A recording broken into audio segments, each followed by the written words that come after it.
Okay, so I'm gonna hit up the Lifegain, and we're gonna have to take a couple of these cards out back and beat them down. Is it Life? Is that what I'm playing? No, it's Life 3.1. Let's find it. It's probably the end. Yeah, I use a new slot for it. Okay. Okay. Nether Shriek is not making the list anymore. I'm tired of him. Susie. What's left that Susie really does? Spirit Bloom? Bringing back a creature that's about to die, healing a creature. Sludge, but I don't even play Sludge much. Bramble Axe, no. Susie's Cult of the New, I feel obligated to play her, but I don't feel she really does anything in this list. That hurt right there. That clicking remove one twice right there, that actually physically hurt a little bit. Okay, so 4 cards. I'm a little bit light on Utera since I am using. I could add some Brood Queen. I thought about that earlier since it is in U. I'm not playing like any kind of like a control deck per se, but the thing with Lifegain is if I can stall, that's good for me because of the Crypt Conjurers. If I get that engine running, so Susie's gone, Nether Shriek's gone. What comes in here?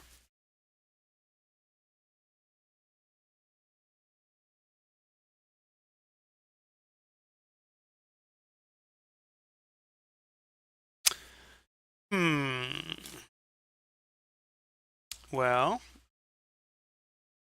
okay. In case that display bug's still around before it bugs me, I'm just gonna go out and right back in. Okay, there we go. All right, let's think Cult of the New here.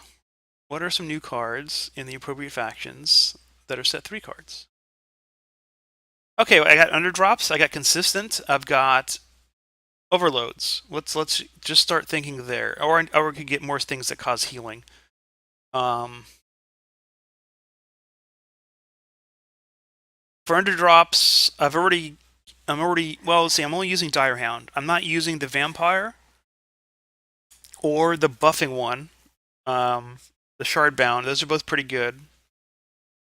Shardbound would help Oros. Not a whole lot else.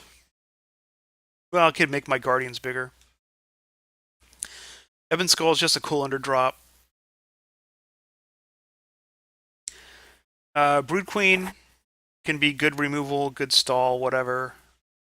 I'm not actually, playing. I do have a in U Poison deck with Brood Queen now. That's kind of fun. But obviously I'm not running Dissolve in this list. 3 Hounds from the Turkus. I have learned that unless Ming is on the stream telling me something different, I do whatever Turkus says. I feel that's the wise choice.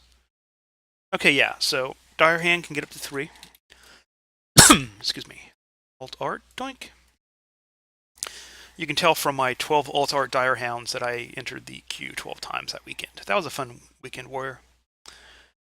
Ooh, how cute, little Doomwing. Okay, so let's go quantity. What am I not running 3 of that maybe I should upgrade now that some of the nonsense cards are out? 3 Arborists, no. He doesn't usually win. I only own 2 Sludge. I could craft 1. I don't use them much in this list yet. I'm going to keep them in here for a while, but I'm not really using them. Spirit Bloom, Siphon could go to 3. Siphon's pretty darn useful. Shallow Grave, I mostly just added because, hey, I'm playing Susie as well. I could do shenanigans and get multiple creatures. I could duplicate creatures. But, I think I played Shallow Grave once in the last 5 games. So, I don't know, maybe that needs to be another Siphon or, whatever. Dreadbolt, get some Epidemics back in here. I don't feel like I'm really doing anything with Shallow Grave. Now, the Shallow Grave does work nicely with the Dire Hound. I think that did that trick last game. I'll leave it in here for now. I don't do that often, but we'll see what happens. Now that I got a little bit of space, I'll add another Epidemic. It's nice having, the spells for the Crypt Conjurer. I think I'll bring the Siphon up, and then I'll check my count in case I'm too heavy Necroium. 2, 3, 5, 8, 11, 13. I could use more Utera. I used to have Roar before I took a bunch of cards out. So any critical life gain related Utera cards I should add, or just add a Roar. I have a lot of spells already. I don't want to do like Metamorphosis or Botanimate. I mean, they have a place, and there's cards I can't deal with, like Iron Maiden, but Iron Maiden isn't really the meta right now. Unless I'm the one entering the constructed queue, because then I run my Iron Maiden deck, but we can't all be Roy 7. I could get a healing card back in here. I mean, for consistency, she's the strongest card, although it does heal the enemy. I was using the Mantis for a while, the one that heals you when you rank up.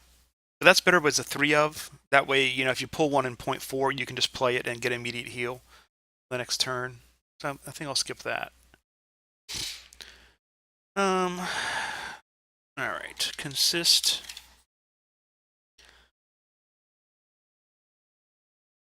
Alright, Pillager, no. The Seals, I got no way to level stuff. No. Flesh Weaver's kind of cool, but this isn't really the deck for him. Okay, here's the new tracker I've never played with. I don't know. Replays of small creatures, maybe? I don't know. Maybe better in like a life gain deck. Batterhide doesn't do anything for me in this list, I don't think, really. Strong anyways. Overload. So Lycian Shard, there we go. That'll give me, I'm going to take 2 of those. That'll give me some more deck thinning. Those work really nice on Oroses. And I'll take Siphon back down to 2. And that should help me with my triggers and my ally triggers. So, Life 3.1. I used to name things just like the version of the deck. But I think now I'm going to start putting it into the cards that are in the deck. That way it's easier for me to remember. As you've seen, I do have too many decks.